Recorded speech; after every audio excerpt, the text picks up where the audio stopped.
Assalamualaikum warahmatullahi wabarakatuh. Salam sejahtera untuk kita semua. Kami Angkatan 25 kelompok 2. Dalam kelompok kami terdiri dari 6 orang. Yang pertama Nelsi Hasna, kemudian Muhammad Fakhrul Rozi, Muhammad Indra Gunawan, Muhammad Rizky Nasution, Nelmi Wahyuni Nasution, Nova Lina Sihombe. Pengampu materi Ibu Dr. Randa Rita Clara MED. Diselenggarakan oleh BPSDM Kabupaten Tapanuli Tengah bekerjasama dengan BPSDM Provinsi Sumatera Utara. Sebelum kita menangkal hoaks, kita harus tahu apa itu hoaks. Nah, menurut Curtis de McDougall, seorang wartawan, dia mendefinisikan bahwa hoaks adalah kepalsuan yang sengaja dibuat untuk merayu sebagai kebenaran. Selain itu, berdasarkan hasil survei Mastel 2017 kepada 1.116 responden secara online dalam waktu 48 jam, diklasifikasikan hoaks adalah sebagai berikut. Yang pertama adalah berita bohong yang disengaja, berita yang menghasut, berita yang tidak akurat, berita ramalan, serta berita yang menyudutkan. Bagaimana? Nah, dari mana hoaks menyebar?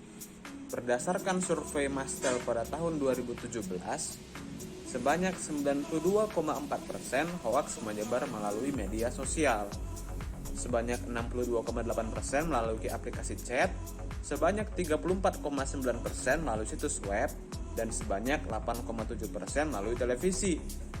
Nah, yang menjadi terbesar yaitu media sosial, yaitu sebesar 92,4%. Nah, bagaimana cara menangkal hoaks? Berikut adalah tips-tips yang bisa kami berikan untuk menangkal hoaks. Hati-hati dengan judul yang provokatif. Berita hoaks biasanya menggunakan judul yang sensasional dan provokatif. Misalnya, dengan menudingkan jari pada pihak tertentu. Apabila Anda mendapati judul yang provokatif, maka cari sumber berita dari situs yang resmi untuk membandingkan keduanya. Apakah sama atau berbeda? Dengan demikian, Anda memperoleh informasi yang berimbang. Tips menangkal hoaks berikutnya adalah meneliti alamat situs web. Jika kita diberi link sebuah berita yang provokatif, sebaiknya cek terlebih dahulu alamat situs tersebut. Apakah benar situs tersebut sudah terverifikasi sebagai situs resmi? Jangan sampai situs yang kita baca adalah situs yang tidak kredibel atau abal-abal. Saya akan melanjutkan penjelasan mengenai tips mengantisipasi hoaks, yaitu membedakan fakta dan opini. Menurut Mavindo, menganjurkan pembaca tidak menelan mentah-mentah ucapan seorang narasumber yang dikutip oleh situs berita.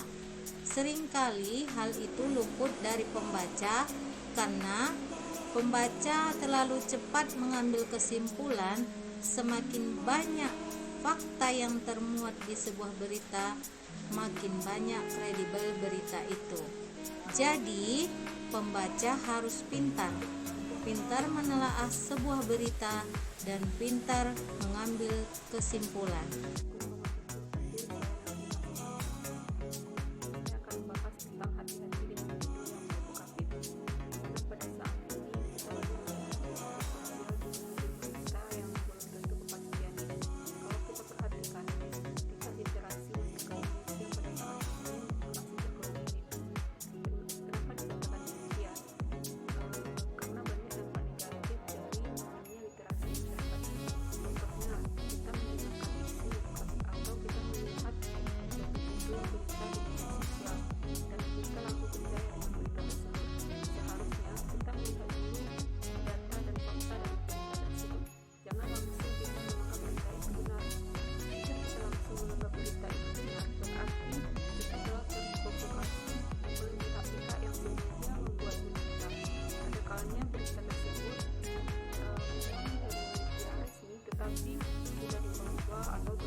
cerdas dalam melihat judul berita atau melihat berita media sosial atau di media massa, supaya kita tidak terprovokasi oleh berita tersebut, oleh judul tersebut.